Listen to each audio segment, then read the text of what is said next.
Tonight, from Stadium Australia, the Anzac tradition continues. Australia versus New Zealand, the Anzac Test, right here on the one and only Wide World of Sports. On this Good Friday, Homebush Bay in Sydney is a hive of activity. Of course, the Royal Easter Show in full swing. And at Stadium Australia, it is Test Match Rugby League with the Australian Kangaroos playing host to the New Zealand Kiwis. Hello and thanks for joining us for our coverage of our opening representative clash in the new millennium, a game that promises to be highly competitive and very physical. Been very little between Australia and New Zealand in recent times. In fact, last year, a three-test series went 2-1 the Australians' way, the biggest winning margin, a mere 6 points. And Paul Thornton tonight, despite the fact the New Zealand's lost narrowly last year, I think they'll come here a very confident team, especially considering Test match experience is their way. They do, Peter, and all those exciting games, these Test matches, because you know New Zealand, they play a very physical game, tough up front with players like Craig Smith and, of course, Joe Vungana. They're no holes barred, they just get stuck into the Aussies, and it depends how the Aussies handle that barrage in the first 20 minutes as to the result of the game. But the New Zealand team, it's a very strong all around the park. We've got players that have come from all over the world, from England, from New Zealand, and from here in Australia for this New Zealand Test side tonight.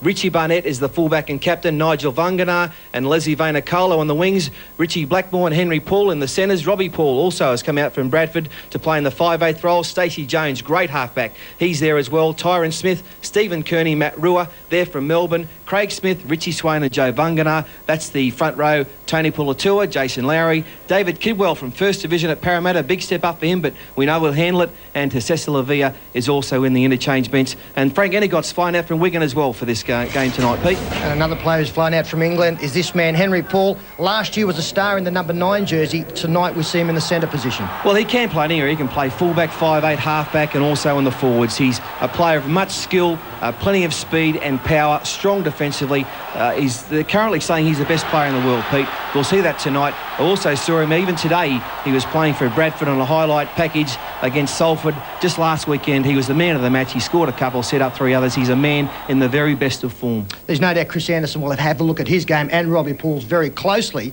Australia, a few injury problems coming into this game, but it's still a marvellous 17-man squad. Oh, it's a very strong side on paper, and there's speed and skill all over the park here in this Aussie side. As we have a look at it now, especially in the forwards, plenty of strength up there. The fullback is Darren Lockyer, Matty Rogers and Wendell Saylor on the wings, Ryan Girdler, Sean Timmins in the centres, Brad Fittler, well, he's up there with, of course, Henry Paul as the best player in the world. He's the 5/8 and captain. Brett Kamali's the halfback. Jason Smith, Brian Fletcher, Gordon Tallis, and most impressive back row, Rodney Howe, Jason Hetherington and Shane Webke. They're the front row. Jason Stevens, Robbie Kearns, Scott Hill and Chris McKenna, the debutants there, 16-17, and coached by Chris Anderson. There's plenty of conjecture who would win the halfback role. Kamali has it tonight. And interesting to see Frank Endicott saying that he would be the man targeted in this Aussie lineup. Yeah, but look, he's a great defensive player. Anything he can do in attack, he can do better in defence, Pete. He's got a great kicking game as well, plenty of speed. He likes to take the defensive line on. He doesn't so much worry about setting up his outside supports. He can do that, but he loves to take them on, and he can set up plenty of tries as well as score them. And it'll be a great battle of the halves tonight between Kamali and Stacey Jones, Pete. Do you think that the Australians can continue their domination in Test Match Rugby League? Look, I do, but I'm telling you, there won't be much in it. This New Zealand side is very impressive. I like their forward pack. I think Stacey Jones and the Paul boys out in the backs, they'll provide plenty of headaches for the Aussies. As I said, if the Aussies can handle that first 20 minutes, then I think players like Fletcher and Tallis on the edge of the rucks might create some damage. I think the Aussies, between 4 and 6. Yeah, I think it'll be a tight one as well. I'm going for an Australian victory. I think the creativity of Jason Smith, Kamali and Brad Fittler will prove the difference. We've got a great game coming up here at Stadium Australia. We'll take a break now and be back with all the Test action. The Aussies up against the Kiwis.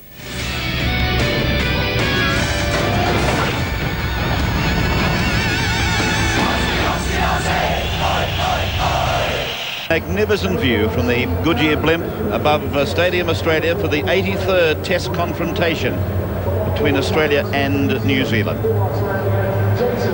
Lovely day in Sydney, and it's turned into an equally enjoyable night, and I'm sure it's going to be a tremendous game of rugby league. There's the New Zealand dressing room boasting 15 players, I think it is, or 7 players I should say, that have played 15 tests or more. So it's a most experienced unit that Frank Endicott has around him this year.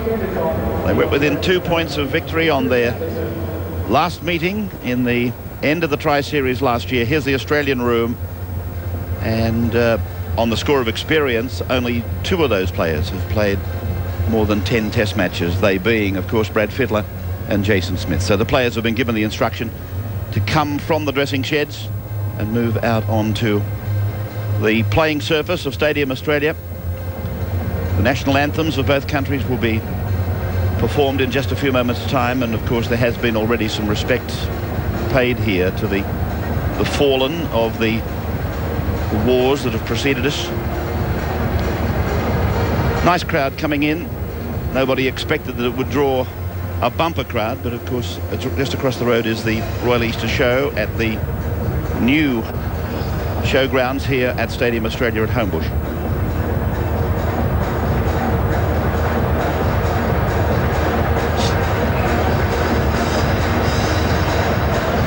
Test number 83, I am correct in telling you. Australia have won 58, New Zealand 23. There's been 1 test match drawn.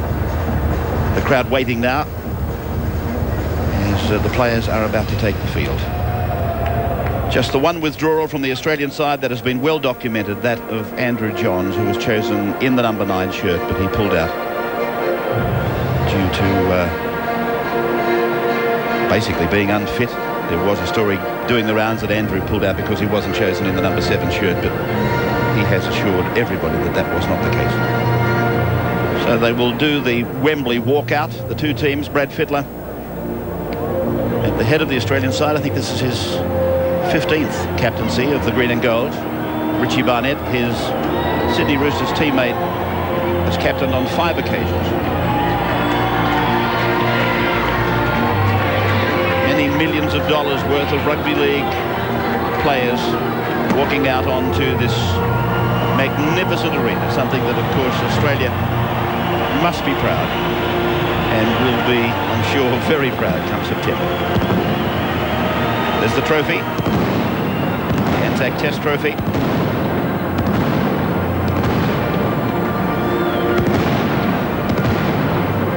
I don't know what it is about Test match football, but it's just that tingle goes up the spine. You know that you're about to witness something very special. Peter and Paul have both been there, done that. Did you get that feeling? Very much so, Ray, and we hope that we get International Rugby League back to where it should be, the pinnacle of a player's career. And of course, this is a one-off test this year. We have a World Cup coming up in November. So an opportunity to fine-tune in this match and also get a little bit of a psychological advantage for the months to come. So the players just falling in to the left and right of the dais, where the anthems will be performed, and on the stage presenting Anzac mementos to the captains in just a moment will be Rusty Priest, the president of the New South Wales RSL. That's Major General Peter Cosgrove from the Australian Defence Forces, and he's just brought that magnificent contingent back from East Timor. Colin Love is there, the chairman of the ARL, and Ben Furby, the president, sub-branch president of the New Zealand RSL, is also there. We look along the Kiwi lineup.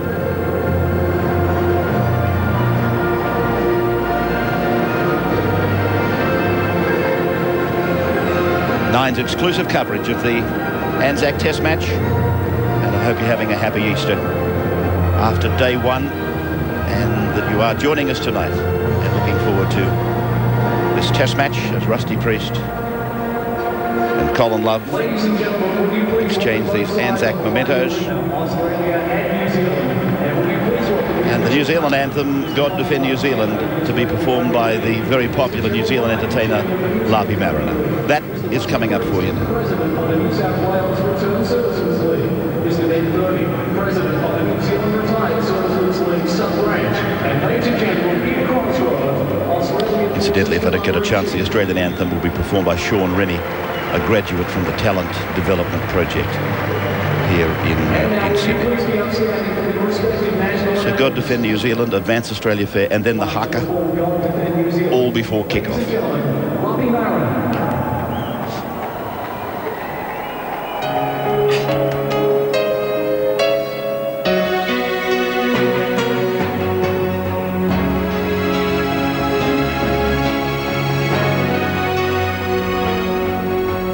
God of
and wealth for toil.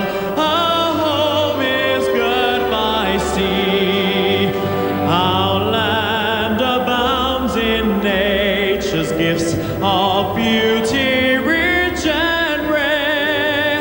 In history's page, let every sage advance Australia fair in joyful strains, and let us sing advance Australia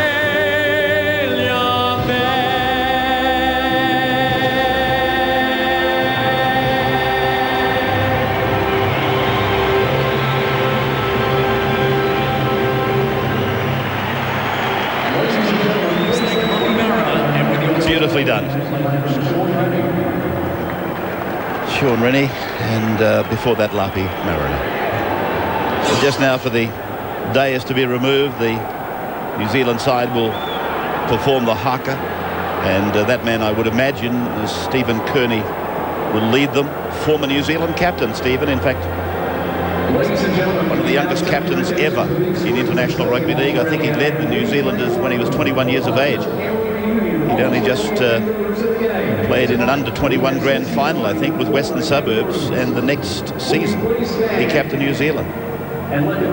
He's given over that role, though, to Richie Barnett, who's playing back in the number 1 shirt for the Kiwis tonight. So the challenge of the haka for Brad Fittler and the 12 men around him at the moment.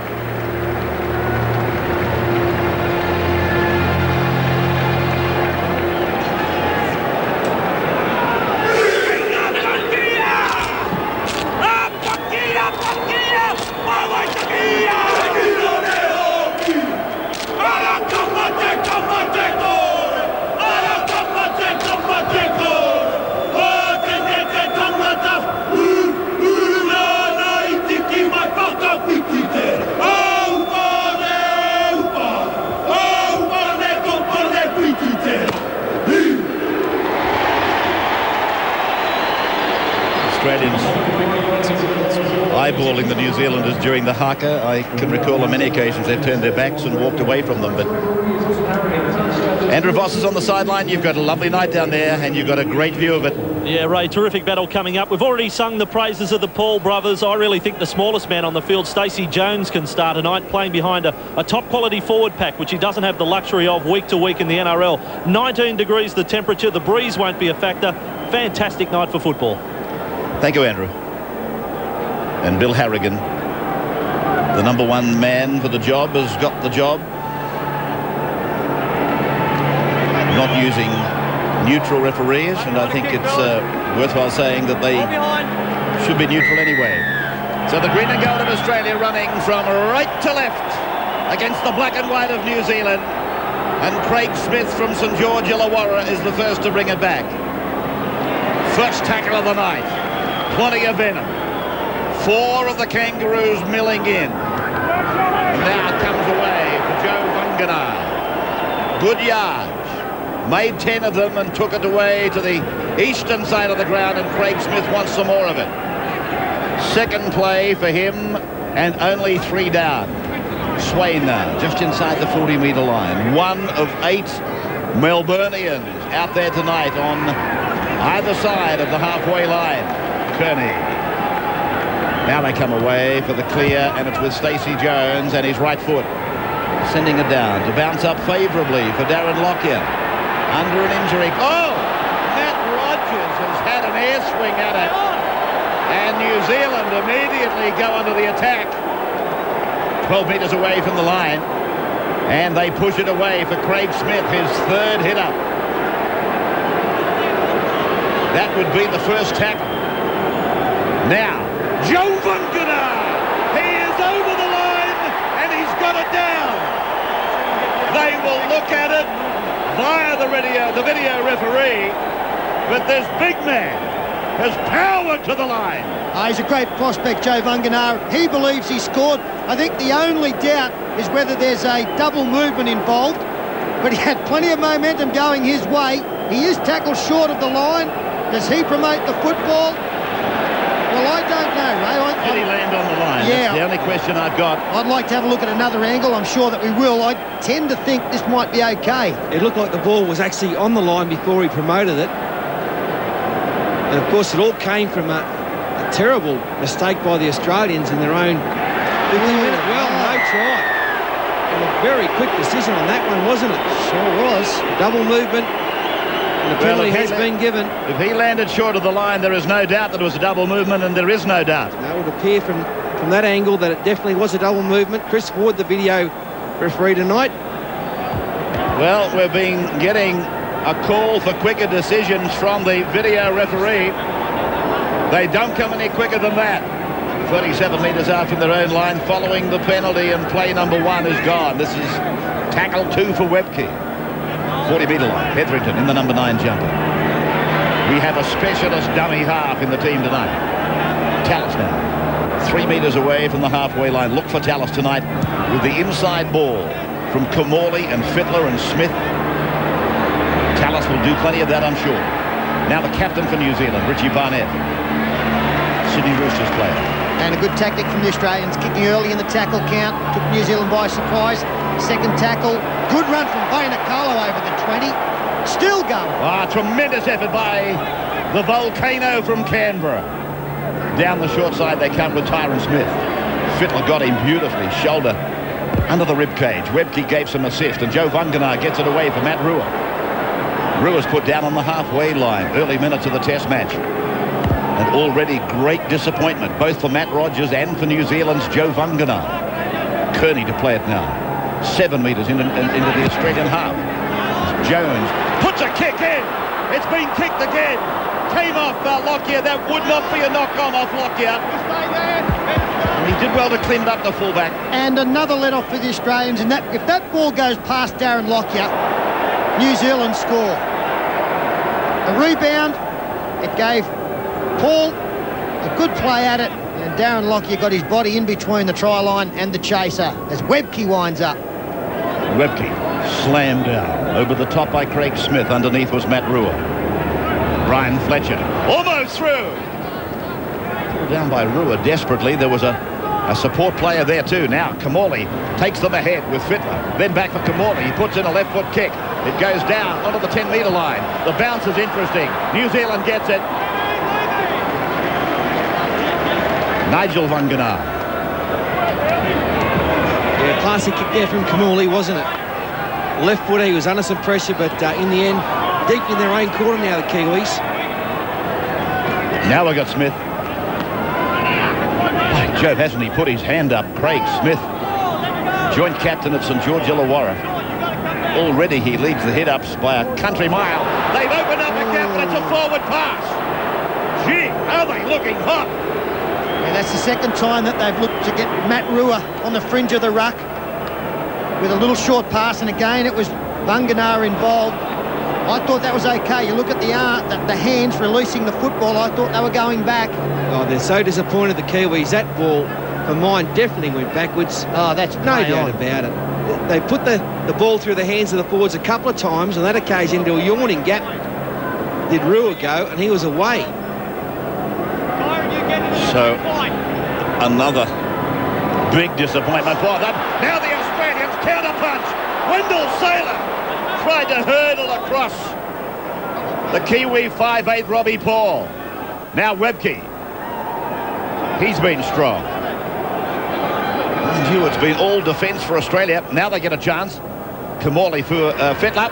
Fittler's through! Fittler's over! Well, what a crazy game we've got here. Australia could have been on the end of a couple of tries against them. And here they are, the first team to score. They've had their backs to the wall. And how ironic is it that the man who misses the tackle is the big man, Joe Vunganar, who was denied at the other end only moments ago. Fittler all by himself, straight through. It is against the run of play to a certain extent. And what a big call, the forward pass from Vunganar to Matt Rua only moments ago. Yeah, Brad Fittler had a lot of support on the right-hand side. The defence was spreading out wide, and he sighted a tiny gap, a little feint, a little dummy, step, change of pace, and he got around the big prop. And too easy for Brad Fittler. Class act.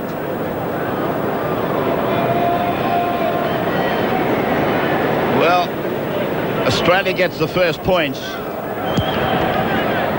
And they add to them. So it's 6-0. Matt Rogers converting the Brad Fittler try. We'll take our first break. Don't go away. We're back with more on the wide world of sports in just a moment. Using his own special kicking tee as we welcome you back.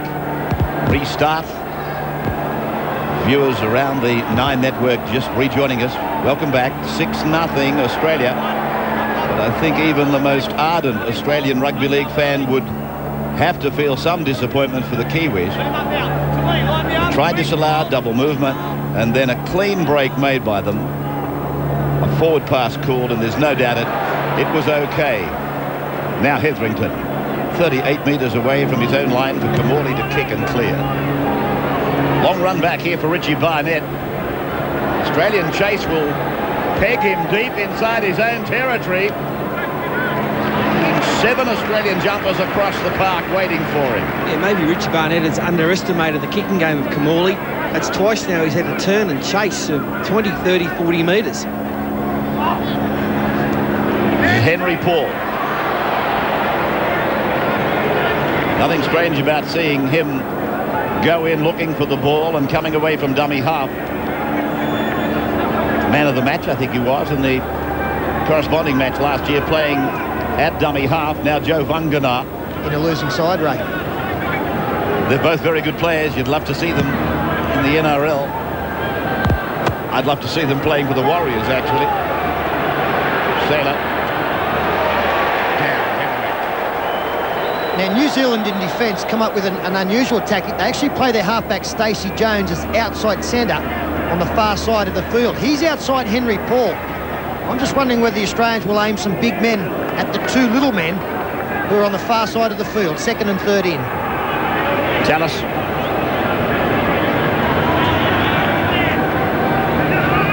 Webke again. Hit up number 5 for Webke, the Broncos prop forward. Fittler's kick is high, down into the corner, and it'll be a try to Australia. Matt Rogers is over. It is a try. The green and golds are in again. Vainicolo, he has completely missed it, and Matt Rogers scores for Australia. Well, once again, you've got to come back to the class of the kicker. And Brad Fittler, it's a dynamite kick. It's a bopper.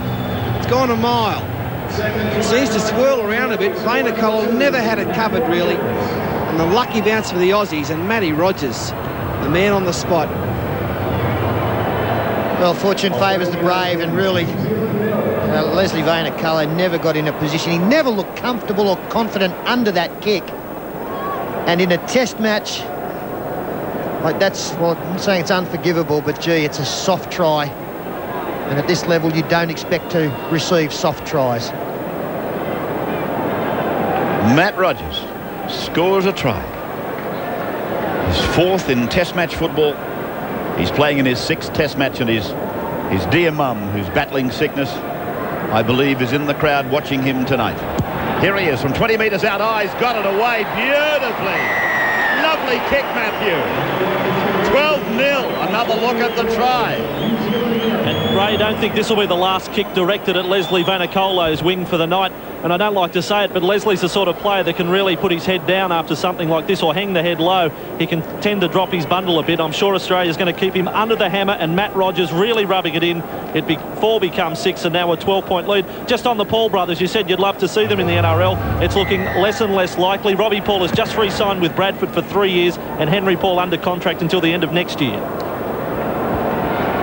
Andrew Voss on the sidelines. Jason Stevens brings the ball back. He's on, taking the place of Shane Webke at the moment. Out to the 10-metre line. It was a very big kickoff. It was Rodney Howe now, one of the Melbourne forwards. And as I mentioned earlier, 4 of the Storm on either side of the halfway line. Stevens again busy. And now Fletcher made a half break. He was desperate for support. He just couldn't get a ball away. Now Jason Smith. 15 test matches, playing obviously in his 16th match tonight as Kev gets a kick in. The charge down was quite okay. It might have looked a little bit late. It was okay. Now Nigel Vunganar using Richie Barnett, and then a good tackle from the number 9, Hetherington. He's an eager beaver, isn't he? The Bulldogs number 9. Vunganar again. They're just a little bit disjointed here. Blackmore gets it away, but I think they've used up 3 tackles. It was the 3rd. That's up in the top left-hand corner of your screen these days. Kearney now on 4. And they're only 32 away from their own line. So Jones gets his kick in early. And the bounce is good for New Zealand. And now Lockyer on the kick return at 12-0. Blends in with Rogers. Rogers comes off the eastern touchline to be tackled 40 metres out from his own line. 8 points on the board for Matt Rogers already. And the New Zealanders must be looking at this scoreboard in disbelief. I thought they led, would have been 6 points to 0. They made a bust on the fringe of the ruck. Everything going nicely. All of a sudden, 2 converted tries, and here's a chance of another one. Girdler inside the sailor. The cover gets there. He goes infield. Still finds support in Hetherington. And now it's Robbie Kearns on in jumper number 15. It's Chris Anderson. Moves his forwards around off the bench. Hetherington and Tallis taken ahead. Tallis gets the ball away. That looks like Jason Stevens. He's pulled down 10 metres out from the New Zealand line. Jason Lowry down injured. Only a 12-man line in defence. Inside ball from Smith and picking up Fletcher. 5th tackle gone for Australia. Very close to the line. Kamali, the ball knocked down by New Zealand, and he hasn't restarted the tackle count. Lockyer is put down. The Kiwis will come away with the ball. Yes, but it's looking quite ominous now for the Kiwis. A lot of missed tackles in that set of 6, and the defence all over the place. Plenty of gaps now for the Aussies to run through. Well, that was dead set knocked down by Smith, but deemed not to be played at.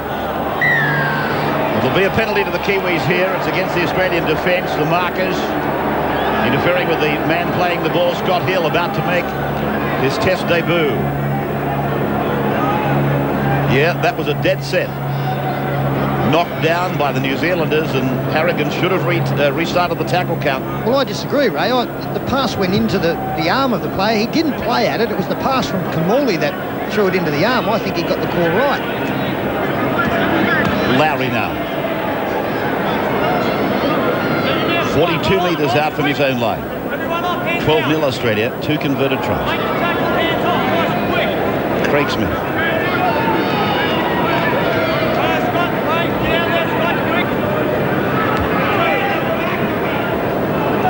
Now, it's with Robbie Paul underway.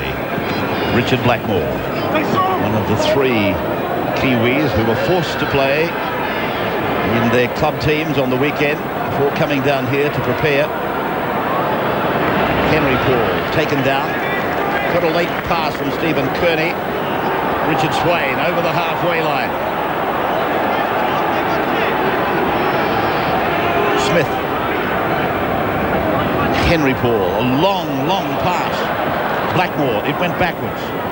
Standing, looking to unload, eventually put down on the halfway. Vunganar. Henry Paul it is that kicks towards Matt Rogers. Lockyer goes across to Hill. Lockyer's on his outside. Now he comes in. Crosses the 30-metre line. Runs into Tyron Smith. Lowry appears okay again. He was down when Australia last visited the try line. Kearns. 17 for Australia. Chris McKenna is about to come into the game. We've got a touch judge coming in. Just wondering whether it's the elbow being raised by the ball carrier in Robbie Kearns. I think he is the man being called out. Just listen to the report. As he's gone into the tacklers, he's lifted the arm up, and the forearm certainly come in contact with the defender's butt. Before you go, right, Steve Kearney does every time he runs. All right, but that's the one we've got now. Yeah, Brad, we'll keep an eye on it, but that's the one we've got now, mate. Keep him down. Don't cock it. Yeah, that was it. The forearm, the ball carrier, Kearns. Over the throat area, we fancy. Didn't look much in it. They failed to find touch anyway. And McKenna, quick to get involved. And another Kiwi, slow to get up. It's Craig Smith this time. Now Stevens. 35 metres away from his own line. Kearns, short passing, Tallis. And Tallis down, he was looking to unload. Robbie Paul made the tackle. Jason Smith away for Kamali's kick. It bounces down inside the 10-metre line. Richie Barnett. And the kicker is the first one down there. Got a ball away. Vunganar chased and pulled down by Girdler. Played quickly for Swade. Chased by Tallis. Pulled down. 20-metre line. Time in opposition half. Vastly in favour of Australia. 12-0 Australia. Fittler scored. Matt Rogers scored. And Matt Rogers has kicked 2 goals. You missed the start of the game. The Kiwis easily have led by the same margin. Super tackle there from Gordon Tallis. That looks like Craig Smith. Would have been the reason he stayed down only a couple of moments ago. Matt Rogers making good ground to take that kick on the full. And the reason that the Australians have had more time at the other end of the field is a very astute kicking game from Brett Kamali. Here's Timmins playing right centre. Then Harrigan has said play on. It's Rogers. Yeah, it looked like it was raked out and 2 in the tackle.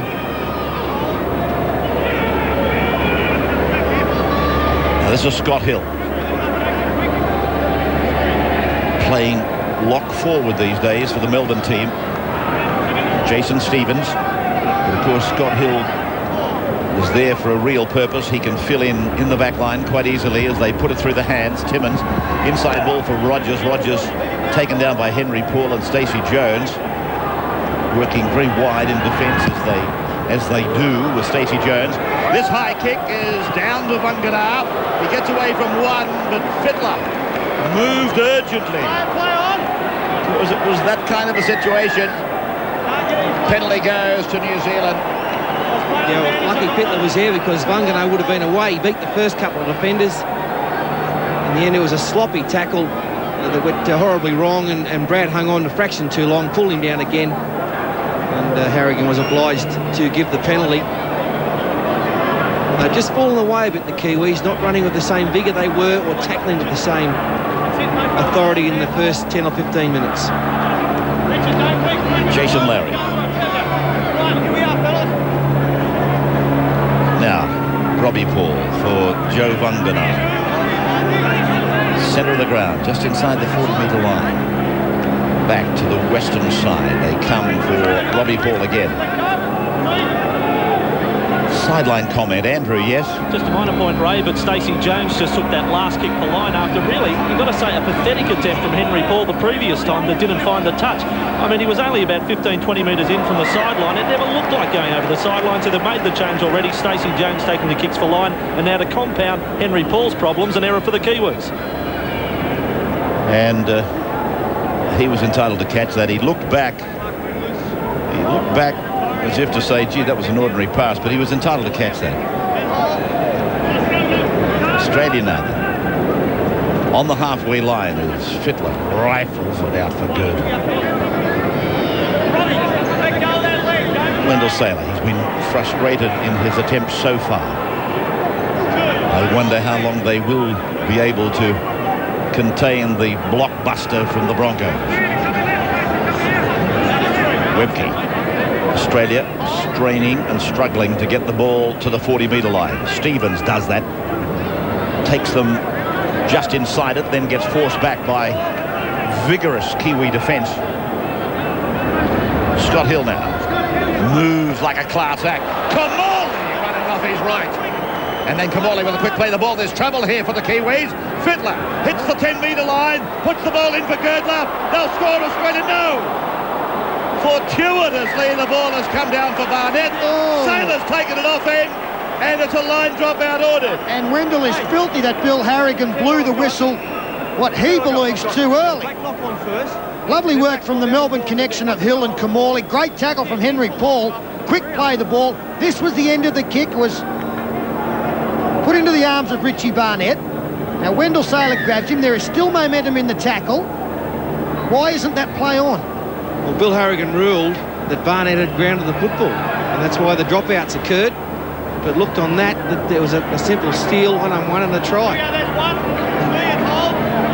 So again, controversy in the test match between Australia and New Zealand as the green and golds go across to the right, and Scott Hill is there again, having a prominent debut. Hetherington for Kamali, Kamali away for Timmins, and Timmins is 5 metres out from that corner from Rogers and Kamali, and then for Hill, and very dangerous here, gets it away, and there's a try for the Aussies, scored by Chris McKenna. Chris McKenna on debut has scored for the Aussies, 16-0. Yes, talking about Scott Hill being very prominent in his time out there. Doesn't he look like a lovely footballer, the way he moves? He slices through so good close to the line, keeping the ball alive, popping it up for Chris McKenna. The two players making their debut combined for the Australians' third. Yeah, what a great night for both Scott Hill and Chris McKenna on debut, setting up the third try now for the Aussies. This is what every kid playing rugby league in Australia aspires to, wearing the green and gold, getting on for your first match in the Australian Test jumper and scoring a try, and Chris McKenna's done it. Well done, and the Kiwis, well, they've fallen apart already for mine, missing so many tackles. So Matt Rogers will take his personal tally to 10 for the Test match. Australia got 3 tries on the board. There's the conversion. We take a break. Australia 18, New Zealand no score. Back with more on the wide world of sports in just a moment. The 3rd minute. Welcome back to those stations that have been in a break. And Rodney Howe takes it back to the 20-metre line. Of course, the Australians, like the New Zealanders, playing for World Cup positions. World Cup to be played in Great Britain during the month of November. Gordon Tallis in a rest period at the moment. This is Robbie Kearns. 18-0. It's Kamali wearing the number 7 proudly. Puts his kick down for Richie Barnett to be tackled just inside the 30-metre line.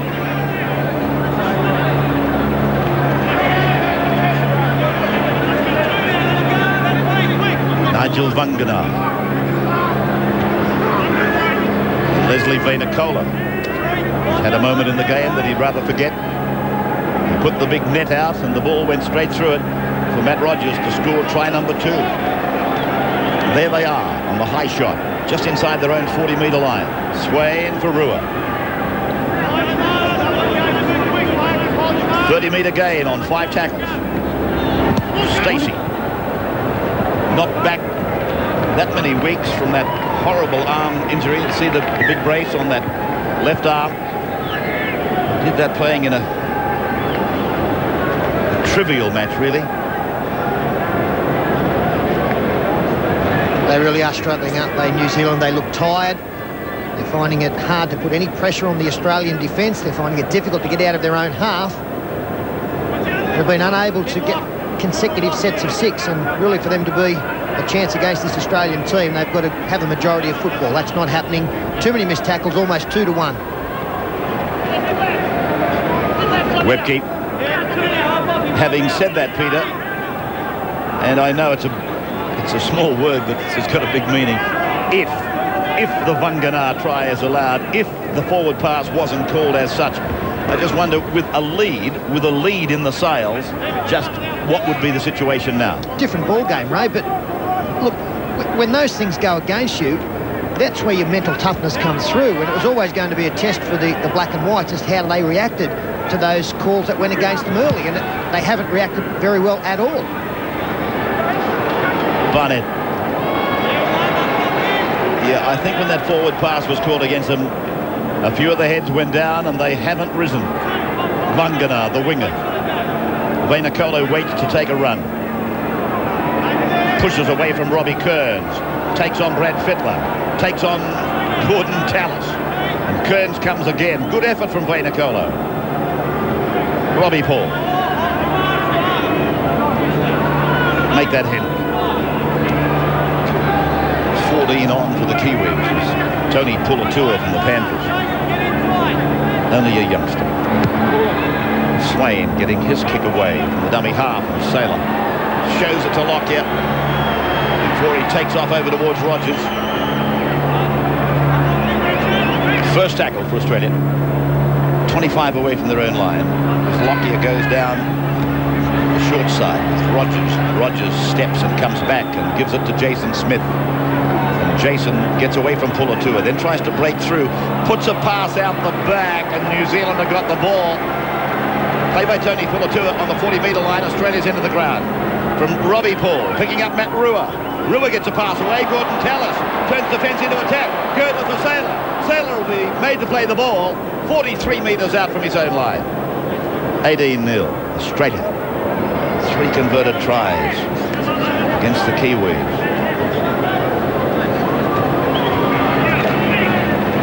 Through the hands of Kamali and Smith, and beautiful hands by Sean Timmins. 5 metres into opposition's area. And they work the blind side again. Matt Rogers on Leslie Vainacola. The problems continue for New Zealand. That's Robbie Paul leaving the field, went in for a shoulder charge. Came out second best as Kamali goes centre field, shows the ball, straightens. He's tackled midfield, 30 out on the last. He's really concussed. Robbie Paul, this kick, not a lot of pressure. Oh, Wangana's made a mistake. Wendell Sailor contests the ball. Bill Harrigan talks to his touch judge and wants to look at it. Well, has he got there in time, Wendell? He's doing a few low fives, so he might think he has, although he's looking up at the big screens. He's not sure. A simple take. How do you miss those? Both players diving for it. Sailor, Vangana, and Sailor gets there. Well, I think I just should reflect on a rule that if attack and defence go to force the ball and it appears to be simultaneous, a try will be awarded. In other words, the advantages go to the attacking side, and this looks almost simultaneous, maybe Sailor by a fingertip. I think he's got it, Pete. Yeah, I think he has. I think he misses it with the hands, and in the end it was the downward pressure from his body that will result in another 4-pointer. But that's just woeful. The 2 tries, both wingers, gift tries, absolute presence. As I pointed out, at this level, you just can't do it. The Sailor has struck. The Sailor man has put it down, and Gordon Tallis celebrates with his Broncos teammate. Well, look, they're doing everything right. Look, that's a speculator from Jason Smith. It's gone 40 metres, and really, you can't drop him. I know he was going backwards, but he had a mile of time. Look, he didn't take his eyes off the football. It just went past him. He missed it cold. And then Wendell, good on him. He followed it up, as all good wingers should. And he's been rewarded with a try, but the Australians doing everything right. From the touchline, and Rogers just hooking it away. We will take a break and then come back to Stadium Australia with the Australians 22-0 over the Kiwis. 22-0.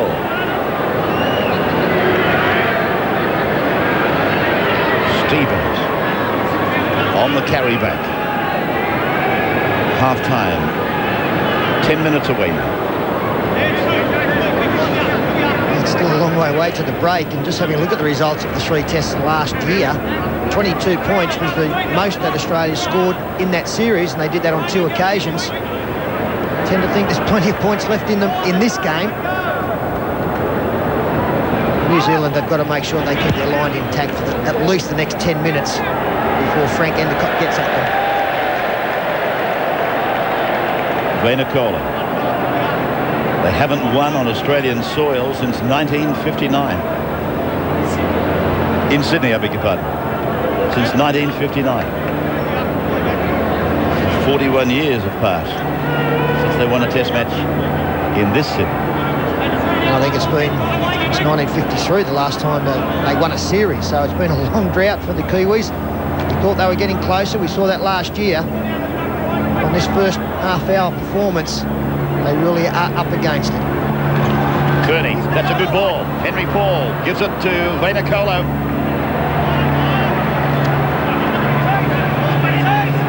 Good work through the hands over there from the Kiwis. And Lavia is on. Sailor sends Lockyer away. Got away from the number 14, Polatua. Breaking down the middle. Still going. Out the other side. And pulled down 30 metres away. Fletcher. Kamali for Fittler. Looking 3-second try. Fittler. So close to the line. Jason Hetherington. Then it's Brian Fletcher. Oh, if they come left, there's a 5-man overlap. Hetherington spins it away. Kamali didn't get a catch on it. Timmins. And it's a penalty. Played an advantage. And given the penalty to Australia. Well, Brad Fittler saying he was pointing at the post. But it's over the line for Jason Stevens, but he's lost it. Sorry, Peter. No, I was just saying Fittler was pointing at the post, but it wasn't for the kick. I think he was just telling Jason Stevens where to put the football down. Well, what a shame it wasn't a try on the end of that movement from Australia, because the run by Darren Lockyer deserved it. And also the follow-up from Brad Fittler. Excellent stuff there from the Australians, the way they're counter-attacking from these kicks. And once again, poor defence from the Kiwis. Polatua for Stacey Jones, and then Henry Paul, catch and pass. Vainikolo on the eastern side of the ground, takes the Rogers tackle, uses Paul again on the outside. So Henry plays the ball. What's the story on Robbie Paul, Andrew? Yeah, Robbie Paul still in the dressing room at the moment, suffering from concussion as we watch this break again from Darren Lockyer. Just sensational play. Ray, what a contrast in the Test debutants tonight. I mean, Scott Hill and Chris McKenna are probably thinking, how long's this been going on? What about young Tessessa Lavia? He comes into the match with his side trailing by 22 points to 0. Stacey Jones.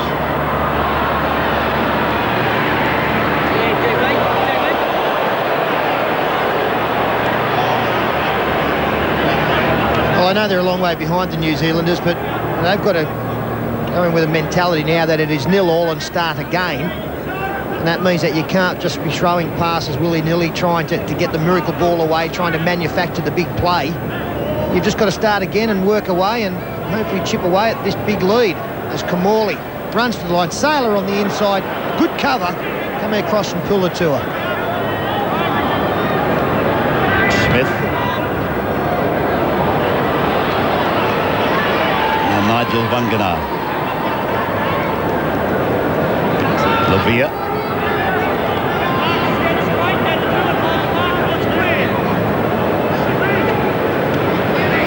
Craig Smith.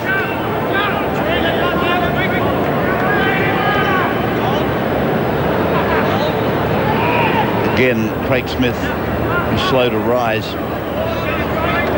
Their problems, as I said earlier, they're mounting minute by minute. Robbie Paul's in trouble. Craig Smith's in trouble. Richard Swain about to be made to play the ball just into the Australian half. Well, Craig Smith is still down, Ray, as Stacey Jones from dummy half finds a little bit of space in behind the line. Here comes Lockyer. Lockyer counter-punching as he did just a couple of minutes ago. Sean Timmins now.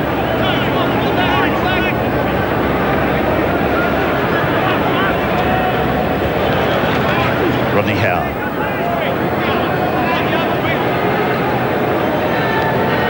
Under 5 minutes to the half-time break. Webke.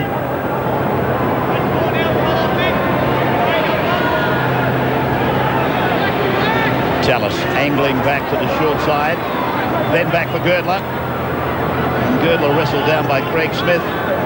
Courageous effort by Smith. There's no doubt that he's playing wounded as Kamali puts a kick in, but it's too deep. 20 for the restart. 22-0 Australia over New Zealand.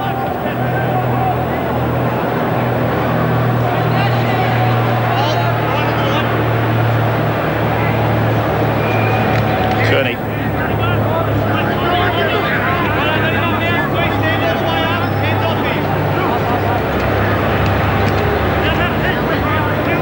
Jason Lowry really swallowed up in the defence there of Howe and Fletcher. Levere. Vangana. And there's Craig back on the bench. Stacey Jones unloads to try and promote his captain. Barnett does that. He'll get a bounce, will he? No, he puts it on the boot again. Saylor goes across and cleans it up. Yeah, better play from the Kiwis. They've got to try something different at 22 block down. And Stacey Jones, he's really come alive the last 5 minutes, trying everything. And well supported by his captain there. But the Australians, they've done everything right. Their attack's been good. Their defence has been just terrific. They've sprinted back into their defensive line as quick as they've come back up into it. Been good stuff from the Aussies. It's good work by Matt Rogers to keep that ball in play, to keep it alive. But there's the knock-on eventually that will put a scrum down 40 metres away from the Australian line. Knock on by Kamali. Rogers here, it's gone, and he gets a bat on it and keeps it in play. And then that.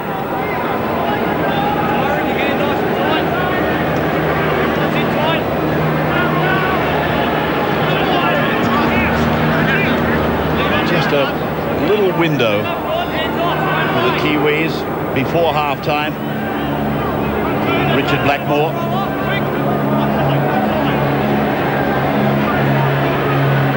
Lowry.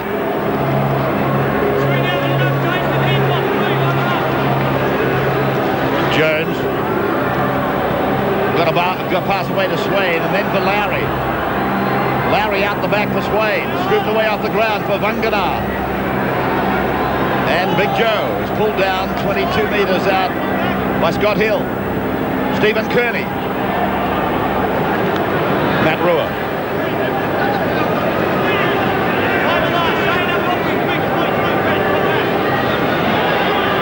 Jones puts a kick back, and here's Kearney. It's a chance, but Saylor's there again.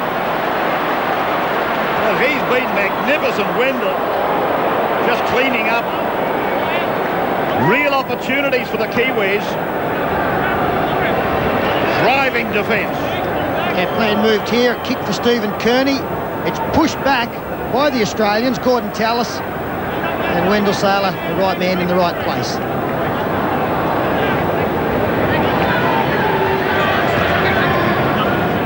Tallis, he's lost it. And it's a penalty. 2 men in the tackle, ball raked out.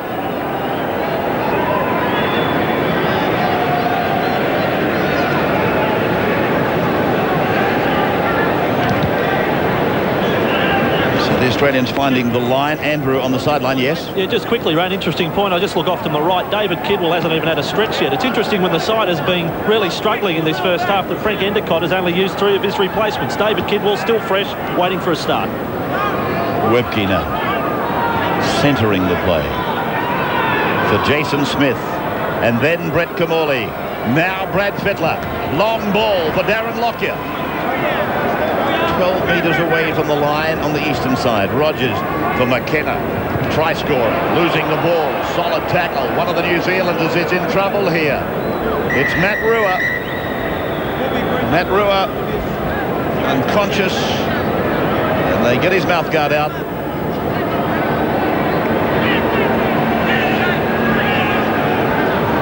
He's obviously gone in awkwardly.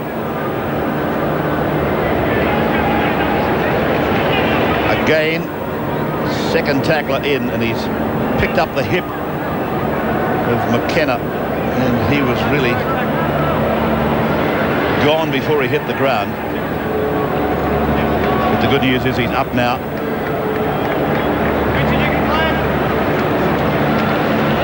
So they've really got some players in trouble now.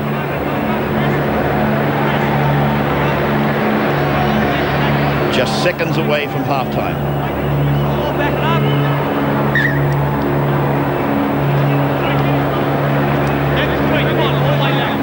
Lowry. Barnett. That should be that play that's just starting now should be the last play of the first half. There's the Rogers across the sideline. So Australia a dominating first half of Test match football. 22 points to nil. He's been brilliant, Kamali. Fittler has peppered them, driven them crazy. 22 to nil. As we take a break, Peter Sterling and Paul Harrigan will come back and review the highlights from the first half on the Wide World of Sports.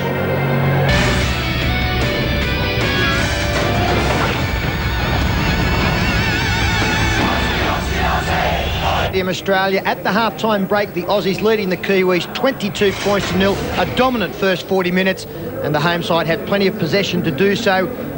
Good amount of football, 25 uses, but so too the Kiwis, 22 times they had the ball, couldn't break the Australian line with all of that footy, and you've got to say that their biggest problem, the missed tackles, 18 up against 9, 2-1, and they really have paid the penalty, most notably on the scoreboard. And joining us at half-time, former Australian representative Paul Harrigan.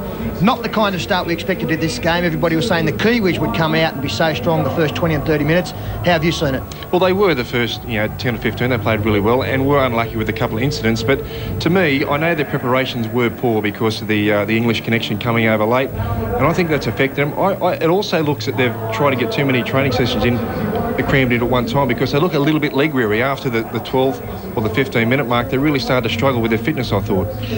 It was so important for them to get the good start, and after only 2 minutes, it looked as though they'd got the dream start after a Matt Rogers mistake.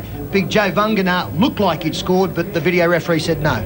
Yeah, that's right. It was very close, and as you can see here, Big Joe absolutely storming onto the ball, wrestling 2 or 3 guys, and it was probably a fair call because the ball did touch first in the field of play, but I tell you what, his momentum did carry him over. I do think that the referee got it right because he does promote the football after it stops. You can see the movement. That shows it very clearly there. But unlucky, he had a pretty good game in the first 10 minutes. Unlucky with a couple of other passes that he done, which made clear breaks, which was pulled back. Well, speaking of one of those passes, he put Matt Ruaway down on his own 20-metre line. It was called back. That was only 2 or 3 minutes later. In the next set of 6, we see Brad Fittler score a pretty soft try.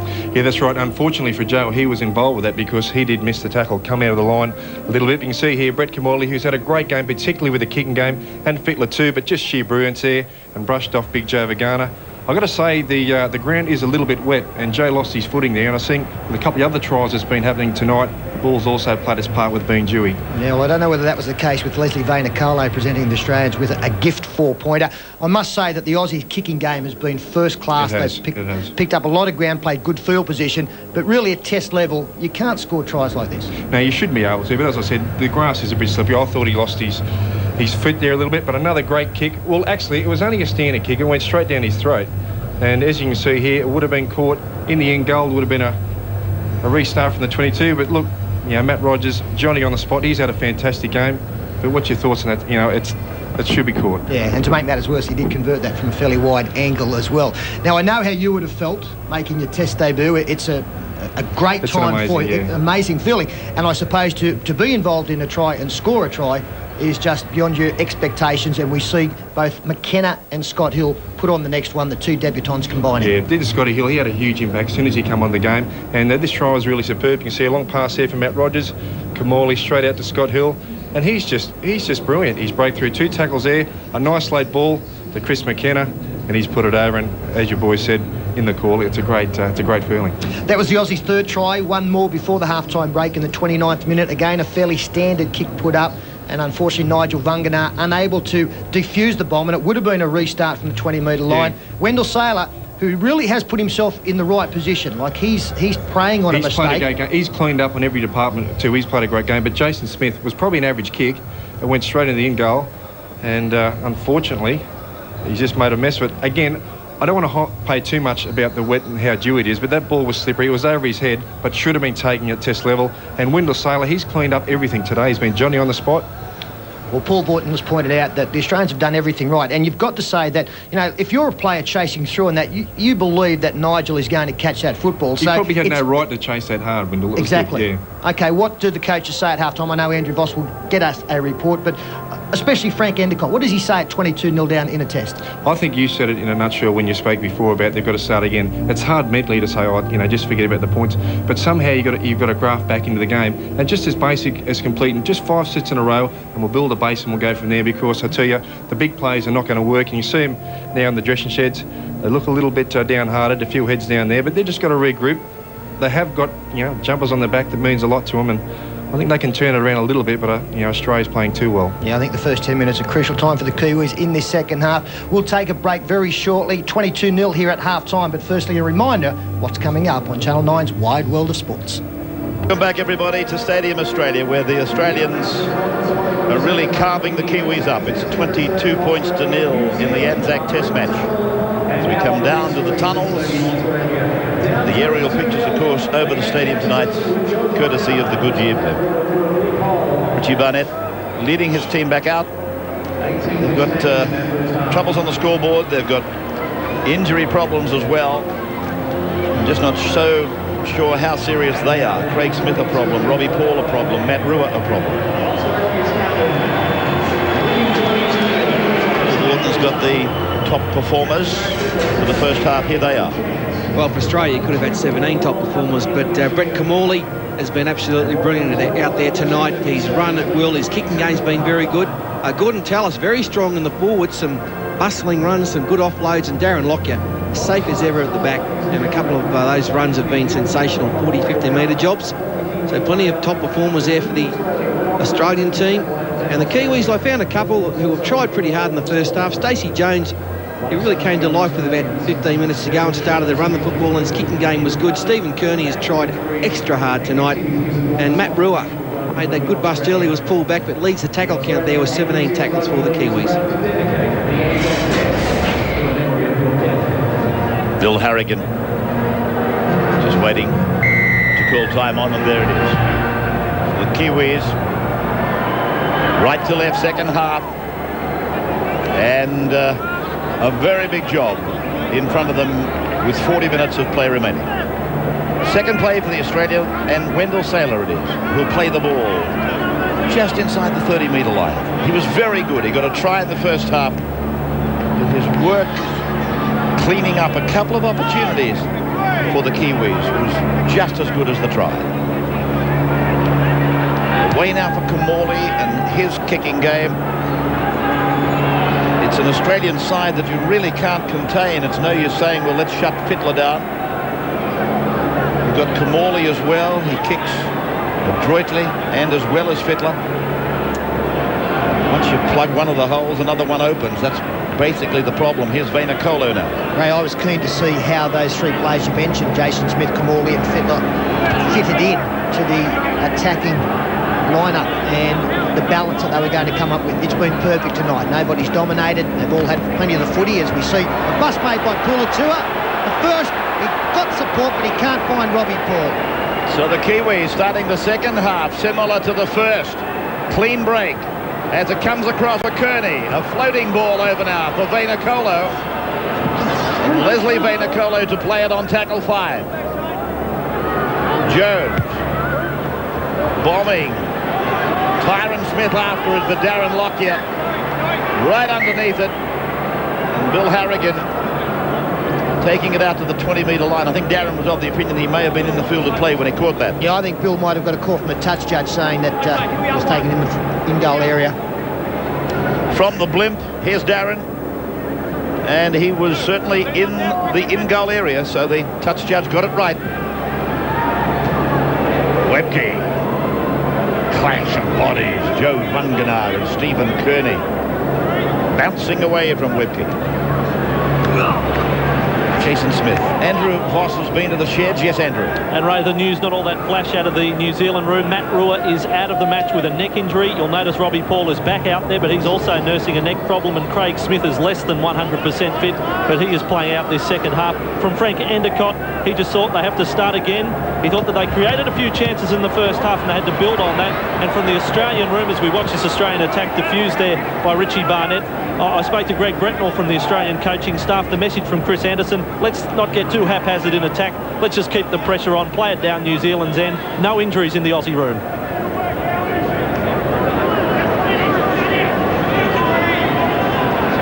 So the second tackle for the New Zealanders, just outside their 20-metre line. With Tyron Smith from the West Tigers.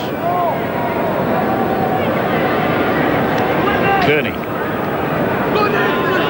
He will be involved in a big match coming up in just over a week.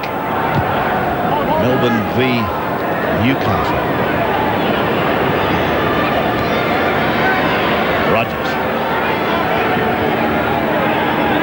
Tomorrow, incidentally, on the wide world of sports, you'll see that magnificent coverage that the boys always provide. Derby Doncaster Day, live from midday on the one and only tomorrow. $8 million day of racing. Televised by the Nine Network exclusively tomorrow. Now, Kamali. Support is coming. And away goes Gordon Tallis. Tallis scores. Try number 5. Australia 26-0. Kamali. He was through like a will-o'-the-wisp. And then Big Gordon joined in. And he got the big legs pumping. New Zealand might have made the first bust. But the telling one in the second half has come from Brett Kamali again, getting on the outside of Joe Vunganaa, the little man, the speed man, up against the big forward. And Gordon Tallis, the raging bull on the inside, goes in under the black dot. Straightens up to commit Richie Barnett and finds the support. Well, he's picked his mark very well tonight, Brett Kamali. He spotted Vunganaa there, put a little in and away on him, just got on the outside of him, ordinary attempted tackle, and away he went. From now, it's just a matter of who was going to get there in support, and it turned out to be Gordon Tallis, the Brisbane Broncos' big barnstorming back rower, and away he goes. On your Gordy, under the sticks. Ryan Girdler would be spitting chips, and I think he might be. Well, I'm having a conversation in the background. They're all good terms. Having a nice time out there. Gordon's try has been converted. It is Australia 28, New Zealand no score, 6 minutes gone, second half. From Stadium Australia. National Nine's coverage of the Test match, the Anzac Day Test match, which bears no similarity at all to last year's scoreboard.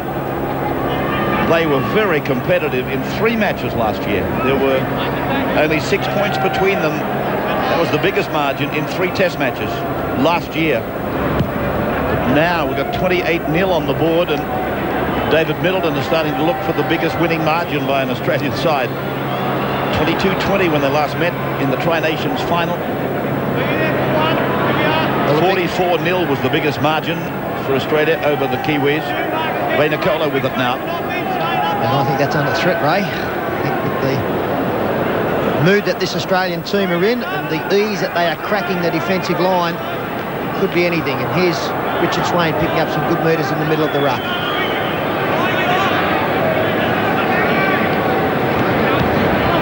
Smith taking Vunganaa with him. Or Vunganaa hanging in there, hoping for a ball, short ball. Didn't come.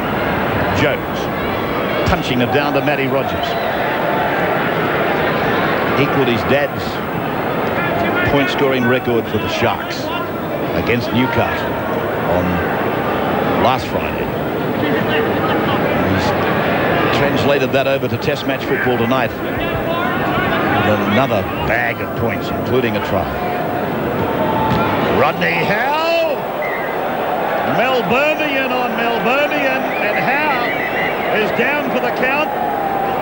Rodney Howe sickened by a Stephen Kearney shoulder. I tell you what, Stephen Kearney's a little bit dusty out of it as well, as you can see. But what a shoulder charge. Rodney Howe straight to the deck. An almost delayed reaction with Stephen Kearney. Well, the Melbourne Storm coach happens to be the Australian coach. He might be saying, come on, boys, ease up. We're playing the Bulldogs here on Tuesday. This one's all over. All credit to Stephen Kearney. He hasn't given up at all.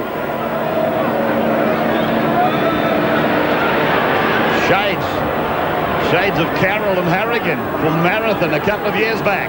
The Kiwis attacking. Craig Smith.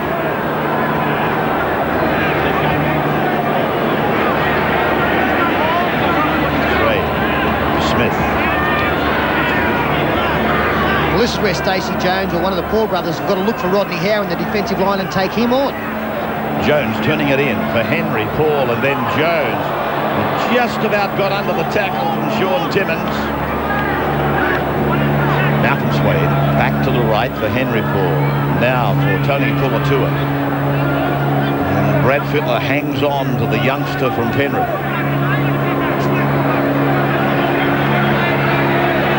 Swain running the short side. Sailor's there again. Well, he's like the office cleaner, isn't he? Wendell Sailor, like the local Garbo. He's cleaning everything up back there, frustrating them. 28-0, and Sailor does his job again.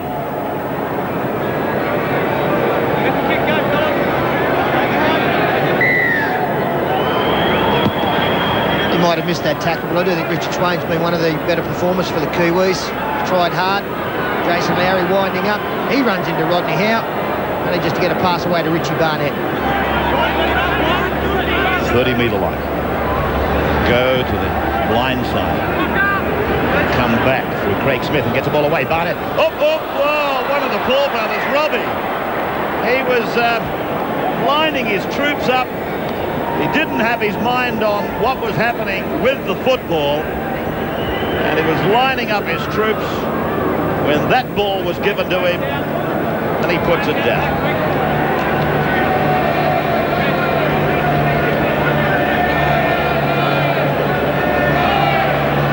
Timmins. Just outside his 30-metre line. Rogers dummy half. Jason Smith takes it up. Swain is there with Lowry. Hetherington looks for Fletcher. Fletcher ahead. Little dummy off to the outside. Then a step off on their foot to the halfway line for Kamali. Now to try and ignite them.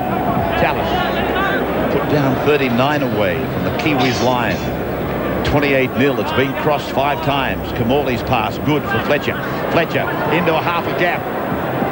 And he's put it down. Brian, you were trying to offload it. You had the ball out in front of you. Harrigan will pack a scrum just outside the New Zealand 20-metre line. Brian Fletcher trying to get the ball into the right arm and an offload going. Actually knocked out by Henry Paul, but Bill Harrigan ruling that he was attempting to pass. David Kidwell is about to come into the game. Frank Endicott leaving it a long time into the game to use his final interchange player, or to give him some game time. Smith to the other Smith. In fact, 3 of them out there. This is Tyron. Jones, Kearney, and Henry Paul just doing a bat along the line. It had to be done very quickly after Vainikolo. Kearney again. Joe, on your feet. Jones. Lockyer. Geez, a good player, Stephen Kearney. I watch him. He's just becoming so proficient. His defence is just so hard. Beautiful ball player. Tallis.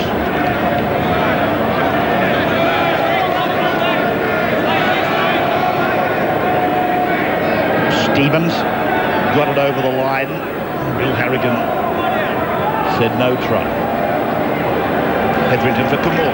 Kamali to the 40-metre line, calling Fittler on the inside. Fittler's in traffic. Gets it away for Lockyer. Lockyer goes to the defensive line. Stevens takes it ahead inside the 30. Pops it back for Lockyer. Lockyer gets it away for Timmins. Timmins inside ball for Rogers now. He beats one, gets it back. Hetherington pumps it along the line. Now it's with Kamali. Kamali gets it away, and Brad Fittler knocks on. Great work by the Australians. They're running the Kiwis ragged. Some beautiful passing there. In particular from Darren Lockyer, the way he holds it up, selectively hits the man he wants. Craig Smith off to the blood bin again.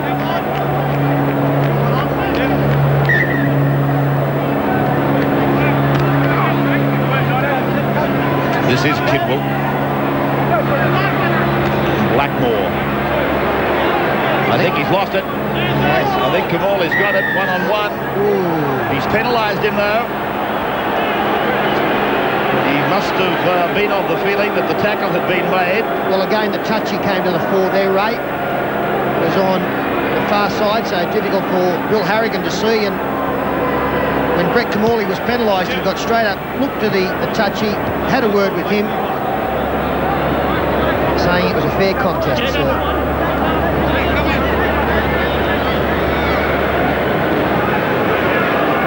Joe Vunganai.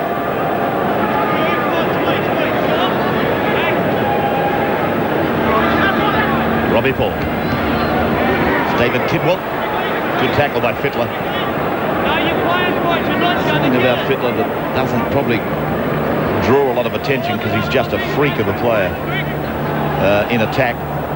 Ball in his hands. Here he is. The intercept specialist is on his way. Ryan Girdler. Girdler does it again. How many times? Yeah, I was delighted to see Ryan Girdler make the Australian team. He had a wonderful year last year and he's continued it on for the Panthers. And he is so good at this. He doesn't put his team under pressure. And he sniffs them out better than anybody. He can sense when an intercept is on. You can see there, he's just up in the defensive line. Play continues. And it's open spaces. Long run to the line, but he doesn't mind that. And just have a look at this. If we freeze it there, you can see him already starting to come up. He comes up into the line as play continues. He knows that it's on. There he is. He's already up amongst them. And it was basically thrown straight to him. He didn't have to reach. It hit him on the chest. Away he goes.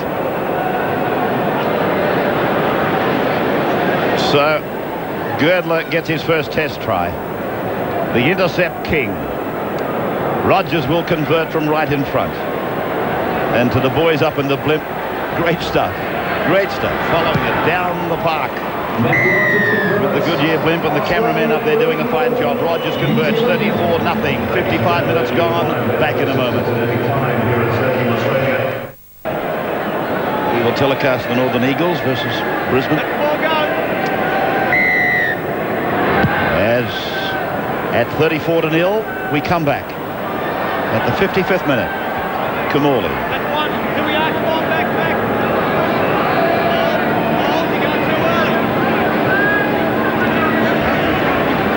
Kearns. Rodney Howe, they're just checking the state of his concussion. Stevens, how many fingers? What's your name? Where are we?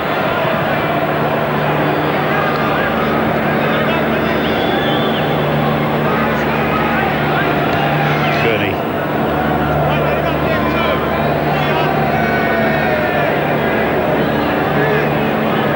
Vainakoa.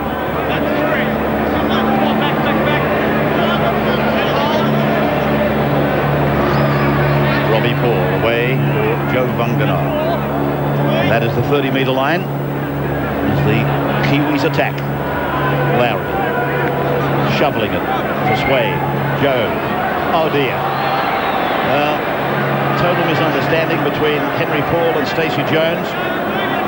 They're too good to make those sort of mistakes. It's nothing more than a misunderstanding, although both the Paul brothers have had a couple of embarrassing moments with their handling tonight. Yeah, Ray, they've been guilty of not expecting the football at all times, and it has gone down 3 or 4 times when they had every right to catch the footy. Great pass to Jason Smith. Now, here he goes again. Brett Kamali and a good tackle, one-on-one from Barnett. Australia, though, threatening the line again. Kamali now, losing the ball. Blackmore with it for the Kiwis. This will be a penalty. Yeah, I've called 0. The ball's come loose. Doesn't matter, someone did. I know it's lopsided, 34-0, but you've got to say that Brett Kamali is having a hell of a game. And, I mean, a lot of people have been saying, oh, gee, was he entitled to the job in front of Andrew Johns? It's not a time to argue that anymore. What we have to do is sit back and delight in the work that he's putting together tonight. Jones. The ball looked to go forward, and it's been called as such. Andrew, sideline.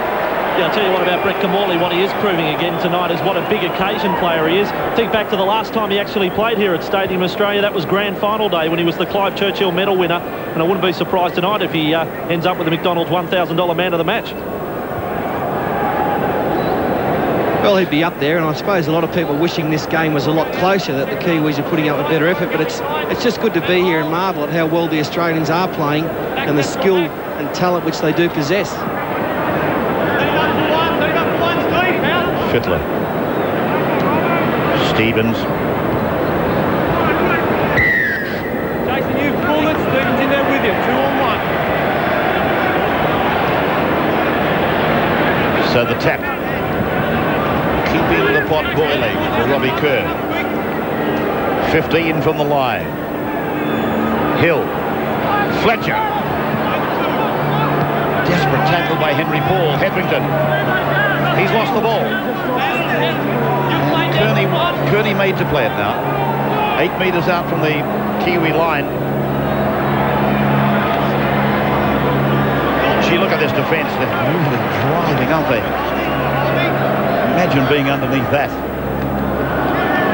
34-0, second play, third play now, 59 minutes gone, and they're going nowhere.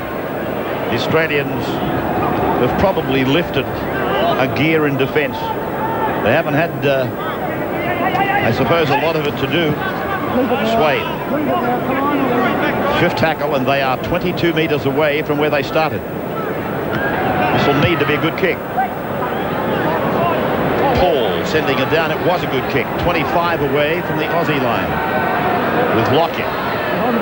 His ankle has stood up to the week of training. Sailor. Try scorer. One of 6 in the game. Fittler. Ooh, driven down. Gee. Strong tackle, Robbie Paul. 17, Chris McKenna. Another of the try scorers. Away from a fragile tackle. Pulled down by Big Joe Vangana.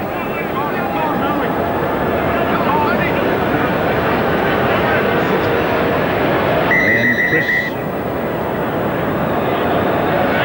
unable to continue. What's happened here is teaching at the... Oh my goodness. Oh my goodness.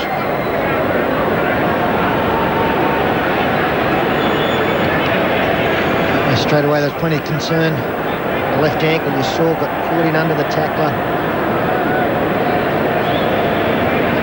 Kearns calling to the bench to get him off.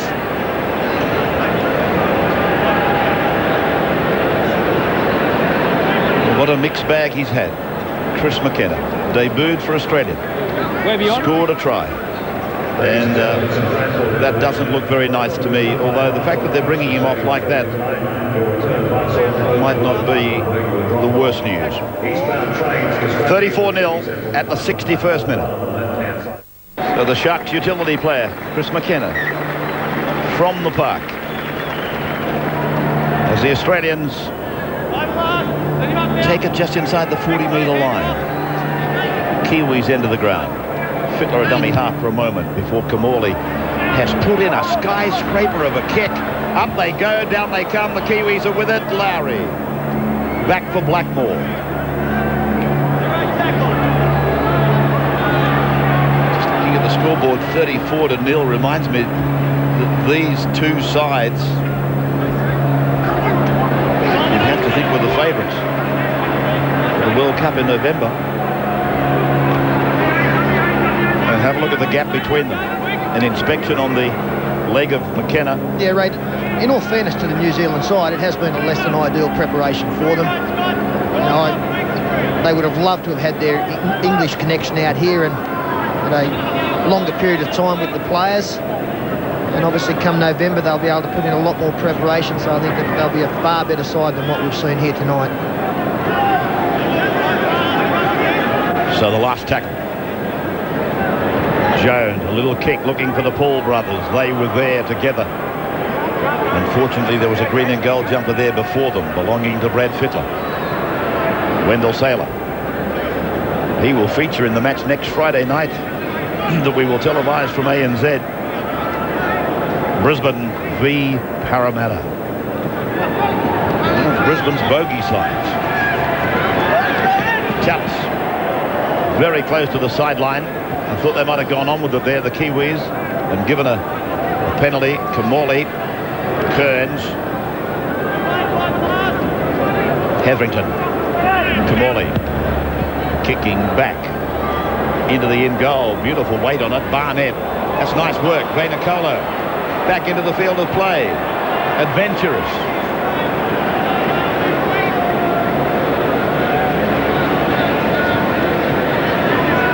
David Kidwell.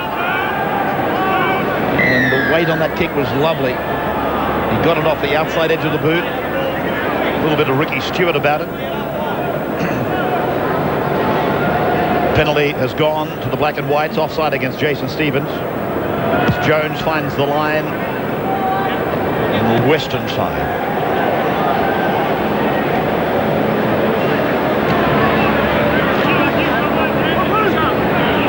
Craig Smith. Oh, that's good work. And then around the corner from Kidwell. Is it?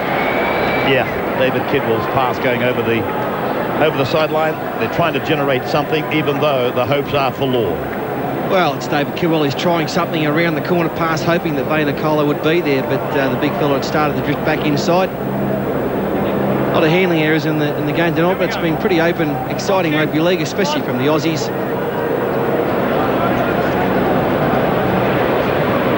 Lockyer spreading the ball early and wide to Saylor. It had a little punctuation mark about it, though. Rogers.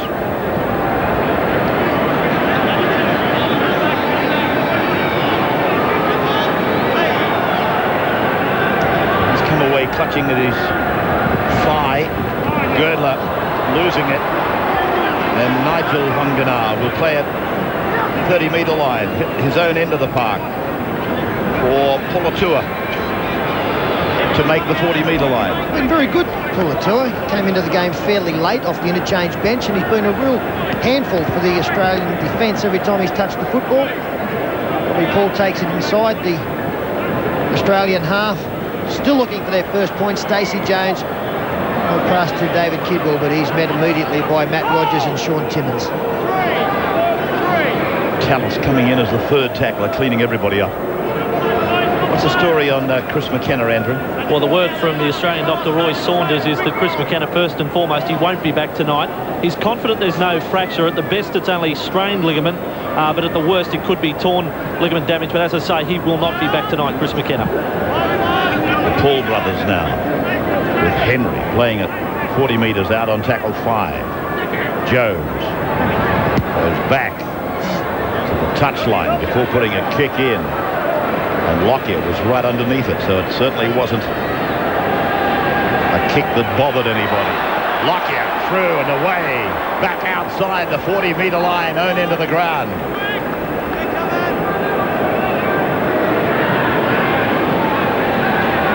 Hill, 7 line breaks to 1 in favour of the Kangaroos, which it is right and proper to call them these days. Webke.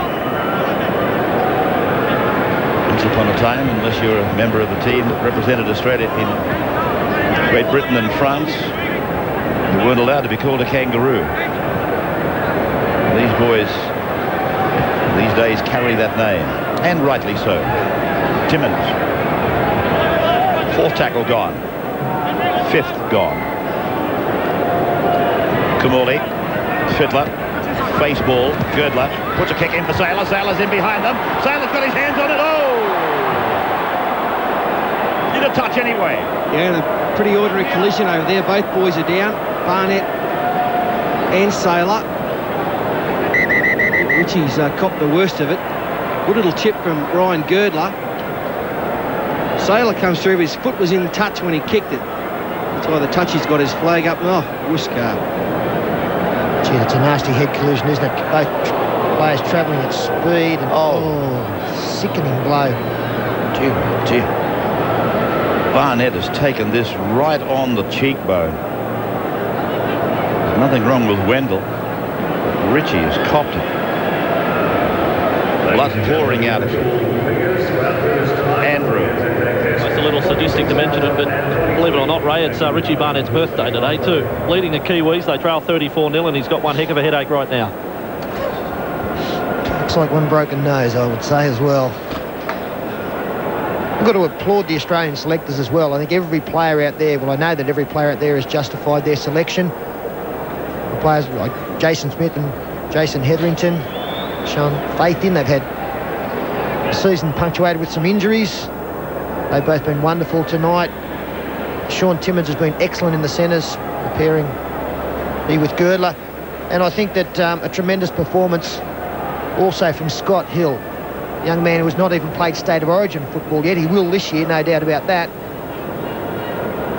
He's been wonderful coming off the bench, and when you look at interchange benches these days, you've got to say, well, we want them to have an impact in the game, and Hill has done exactly that. Crowd tonight, 26,023. That's about what they predicted. 26,023. 66.5 minutes gone, 34-0 Australia, and Richie Barnett with a broken nose.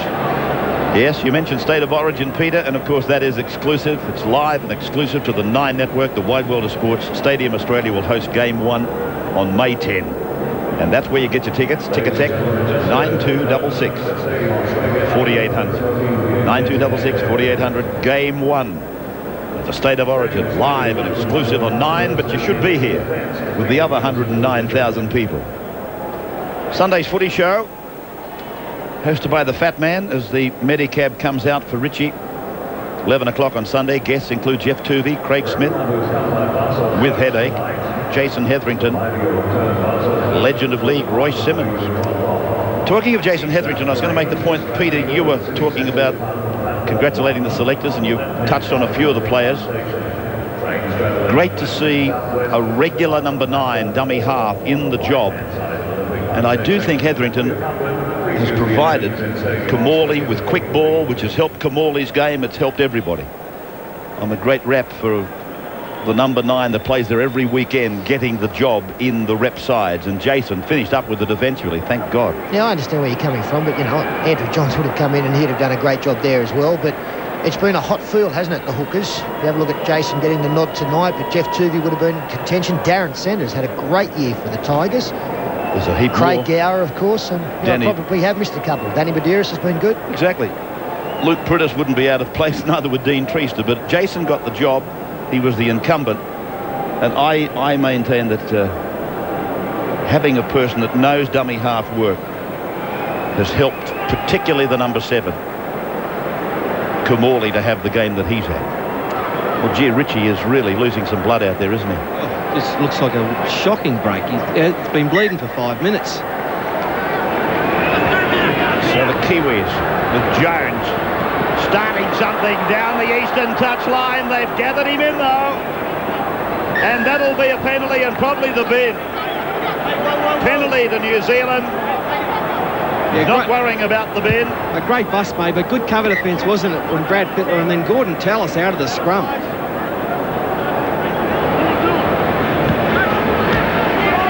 Tour.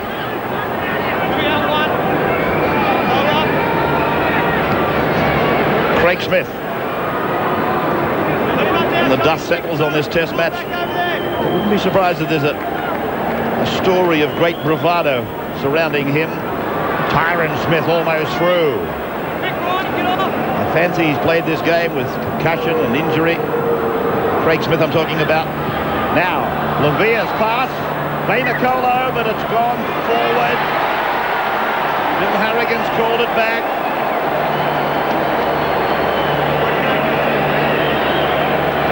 Just as Levy has taken over the ball-playing role, he spins one out. Yeah, and it's knocked forward there by Robbie Paul. No luck at any stage of this match for the Kiwis.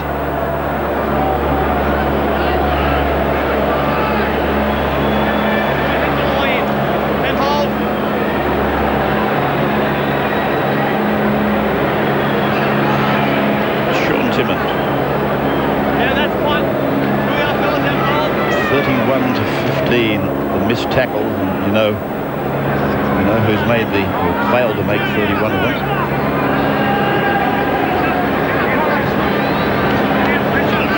Dropped off a lot of tackles, particularly first half. That's always going to get you beaten, Ray, especially at this level. I'm sure that Frank Endicott, coming out of this game, he will be most disappointed with the ease that the Australians have scored. If you're going to concede trial, here's Stacey Jones nearly getting an intercept. We play on 6 again for Matt Rogers. But you don't mind conceding tries if the opposition have had to work for them and they get them through skill. But when you drop a couple of bombs and simple missed tackles one-on-one, then that's hard to stomach. Webke.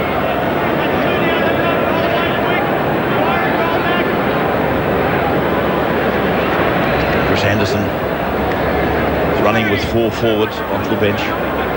2 of those forwards, though, you could utilise them easily. Scott Hill and Chris McKenna, but Stevens, Kearns, Webke, Howe combination. It's a juggernaut that just keeps coming at you. Typical of Melbourne, really. Sean Timmins, the line is inside. Oh, he's done a pirouette to nobody. Save the last waltz for me. And Sean Timmins hasn't got a partner. And he deserves a try too. He's played really well tonight. In both attack and defence, he's taken them on. And some good hands here through the back line by the Aussies. Good ball, that one. Good decoy as well by Jason Smith. And Timmins got through some tragic defence. And then the dummy, roundabout he goes, round the hurdy-gurdy. Lovely pirouette. Lovely. Good stuff. Yeah, just have a look at these attempted tackles from, firstly, Tony Pulatua. That's him coming and missing now. And then Stephen Kearney, who I've got to say has been absolutely outstanding in a beaten team tonight.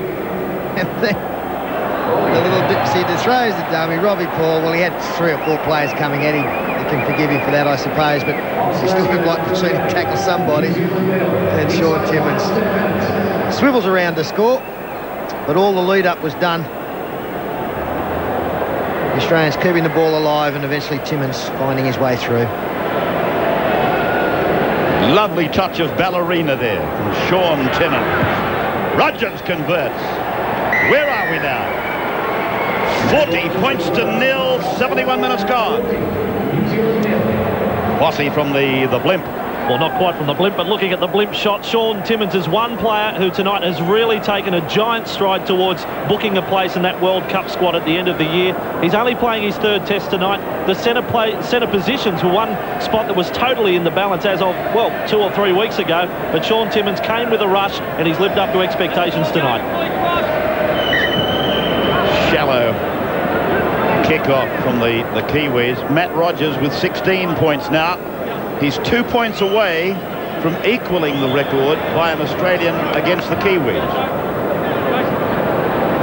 So he's having a real run of records, isn't he? Matt Rogers, if he can get another couple of points.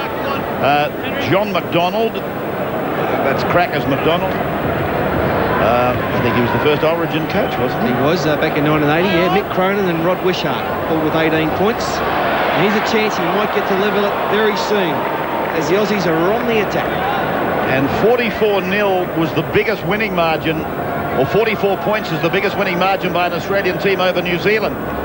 So that's only 4 points away.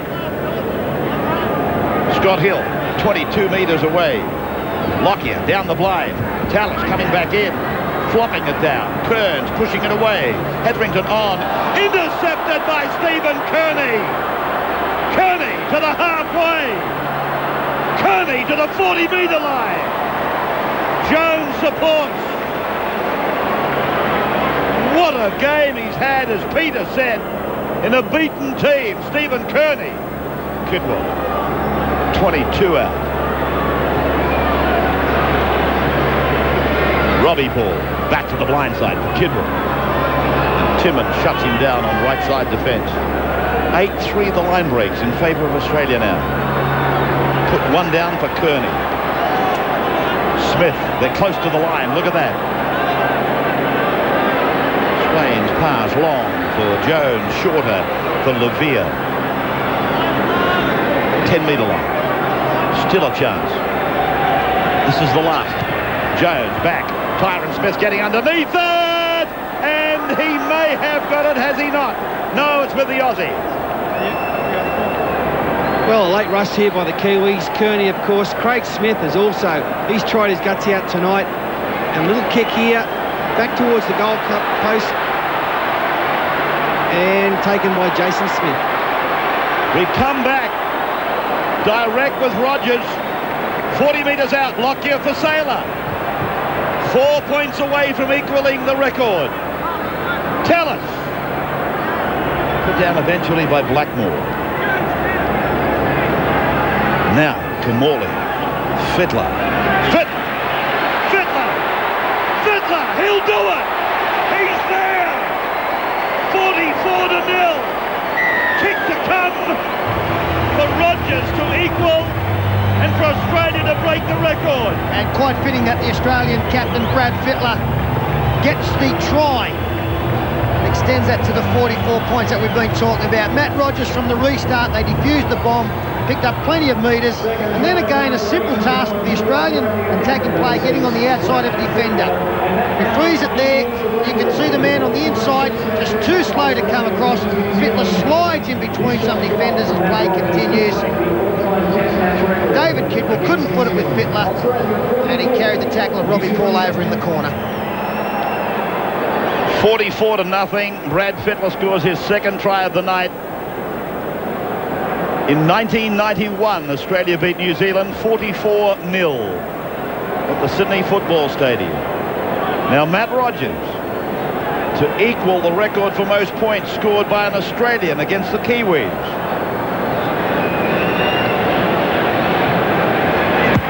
Got it away. I think he's got it. I think he's got it now. Yes, he has. He's got the record. He's equaled it. So it's 46-0. Biggest winning margin by the Australians. Andrew. Oh, what do you say, Ray? Stop the fight. Stop it right now. Brad Fittler gets his second try for the night. The Australians just far too good, and really time for celebration. I mean, the crowd's hung around here to watch stuff like this from Matt Rogers. 2 weeks in a row getting records. Matt Rogers bangs it over. Another 2 for him, and he rewrites the books. So Rogers last Friday equalled his dad's record for the Sharks, 26 points in a game. And tonight, his name down alongside McDonald, Cronin and Wishart. This Australian team has broken the record. Lockyer, the pass to Rogers. He meant that, Ray, he meant that. How good is he? Have a look at this. I hope you see it, Ray. What about? He's done a flick pass to himself. That's not easy, Ray. That's your hands up. A flick pass. Woof. Oh, outstanding stuff. Play on. Let him go.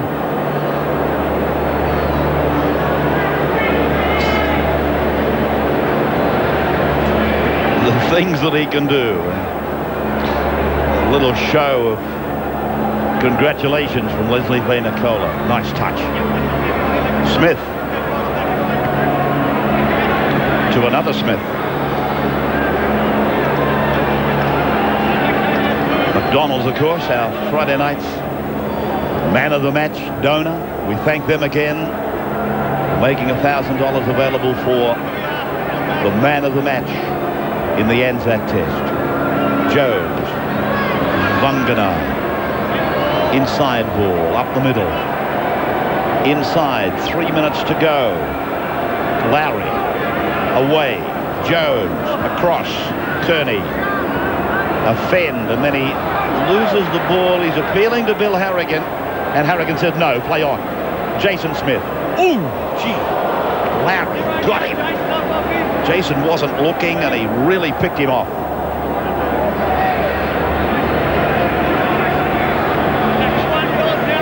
A lovely presentation before the game, reminding us of the fallen. As Scott Hill makes a break, Kamali's coming. Kamali's away. The chase is on. Kamali, chased by Jones, gets the ball away. Rogers will score. Rogers is over. It came off his leg. No knock on. Rogers scores, and he takes those 3 names away from the record book. And And I'll tell you what, he's got a long time to go in his career and he'll break plenty of more records in that period of time. Unfortunately, such a simple bust once again from Scott Hill. Stephen Kearney didn't have the speed. He must be out on his feet. But just have a look at how Matt Rogers does not panic when that pass comes. He deliberately lets it hit his foot, puts it into the in-goal area and scores the try. A great effort for him to back up way on the inside anyway. But Scott Hill again creating, and beautiful finishing from Rogers, just keeping a cool head at all times. Wasn't it lovely how Brett Kamali just held that pass up right till the death? He knew he was going to get nailed. He held it up. Perfect pass, although it hit the knees of Matty Rogers, and he knows he's done something special here tonight. He's got his mum and dad in the crowd. They must be so proud of him. Well, I mentioned earlier that his mum has been battling ill health, Carol, and Matt dedicated last Friday night to his mum, and I'm sure he'll make a similar dedication tonight. This is for 24 points, most points.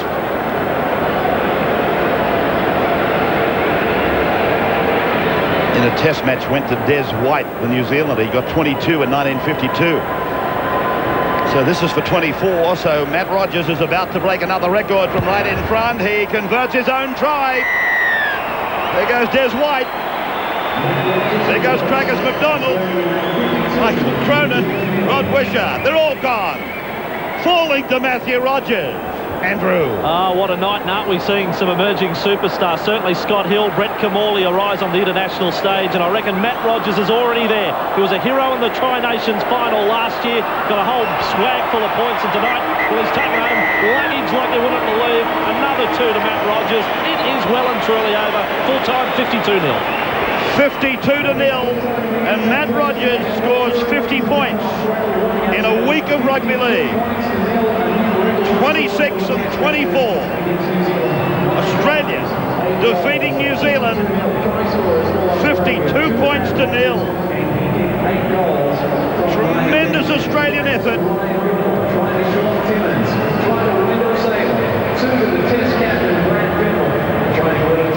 Records falling all around us. Matt Rogers, 2 of those records. Chris McKenna, one of the wounded. Biggest winning margin by an Australian team over the New Zealanders, eclipsing 44-0 in 1991. 52 points to 0. Australia defeating New Zealand tonight. We will take a break. Then Peter and Paul Harrigan will wrap it up. And Andrew will have the McDonald's $1,000 man of the match for you. Thank you to the Goodyear Blimp boys. Well done. As we take this break, we'll be back at the Stadium Australia in just a moment. Kangaroos have humbled the New Zealand Kiwis here at Stadium Australia in this year's Anzac Test match to the tune of 52 points to 0. They scored 9 tries, a swag of them, with Brad Fittler and Rogers getting a double. McKenna, Saylor, Tallis, Girdler and Timmins all crossed. Matt Rogers, a big night for him. He kicked 8 from 9. Well, they went close on a couple of occasions. The Kiwis unable to bother the scorer. Tremendous performance tonight from the Australians. 17 great players. Made it fairly difficult to pick the man of the match, but we really couldn't go past this man who is with Andrew Voss. And Peter, for the test match, McDonald's have put up $1,000 for our man of the match, and the man of the match is the Australian number 7, Brett Kamali. 52-0. Test matches aren't meant to be like that. No, I suppose they're not. You know, it goes to show we're a great team we've got this year. You know, the forwards went forward brilliantly in the first half, and it just gave their backs plenty of room. And once we started getting them to go back, the talent you got in the team, they'll score points. Brett, if there was a turning point, you could almost say it came in the first 5 minutes. The Kiwis had a disallowed try, then a forward pass ruling against them, and from there, everything the Australians touched turned to goal. Yeah, you're right. No, I suppose we were pretty lucky. If they score, you know, they always tend to fire up, which maybe would have been a very hard game, you know. But you know, we hung in there, and I think to our credit, we forced a few turnovers with our aggression, you know. So, you know, they probably had a few things let off. But I think we worked hard enough to get the points. Brett, describe the personal satisfaction for you tonight. I mean, the real dogfight to get the number 7 spot from Andrew Johns. When he had to pull out from injury, he was named at hooker but pulled out. But it must be just a great feeling for you tonight. Yeah, you know, it is a good feeling. You know, I was just happy to be in the team. So, you know, I suppose it just goes to show I've worked hard to try to get this spot from Joey, and hopefully I can hold it down now. I play him in a couple of weeks, so hopefully it'll be a good challenge. All right, I hope you're not doing anything in October when the World Cup comes round. $1,000 from McDonald. Brett Kellaway, congratulations. Thanks, Bossy. Thanks, McDonald's. And very well deserved. Tremendous performance from Kellaway tonight. When quality players are given an opportunity, they grab it with both hands, and that's exactly what the number 7 did tonight. And doesn't the future of Australian Rugby League look good? Scott Hill, tremendous coming off the interchange bench tonight. Jason Smith, he's had some injury problems. Didn't seem to inhibit it at all tonight. And the forwards, led by Shane Webke, just too much for the Kiwis to handle. Tallis, again unstoppable. And Wendell Saylor, he's enjoying himself. And we've busted him. That's a life that Wendell's not too disappointed about that.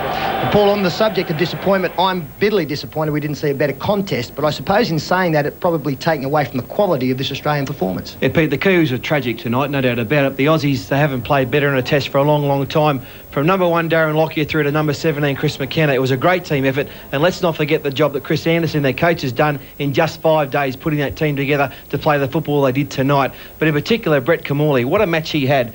Defensively, they said, well, we'll target Brett Kellaway. The Kiwis, well, they targeted him and he came up with some great tackles early, and then his attacking game just flowed on from that, setting up tries for players like Gordon Tallis. He made breaks at will, and his kicking game was first-rate, Peter. A great team performance, in particular, though, Brett Kellaway, he's a great player.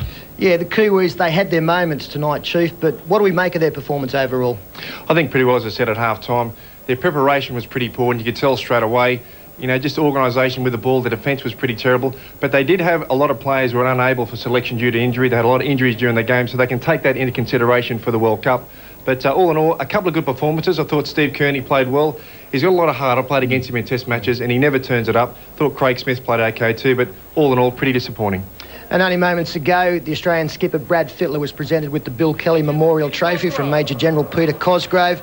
Brad Fittler captaining the team for the 14th time, and the spoils continue to come his way. Tonight again, confirming his status as one of the premier players in World Rugby League.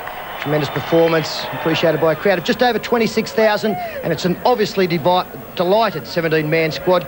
Paul pointed out Chris Anderson's done a great job in a short period of time with these players, and they will go to the World Cup in November. Short price favourites to continue their superiority. Plenty of action here at Stadium Australia tonight, but tomorrow our attention turns to horse racing, one of the great days. Hope you've enjoyed our coverage. On behalf of the Channel 9 crew from Homebush, we wish you a very good night.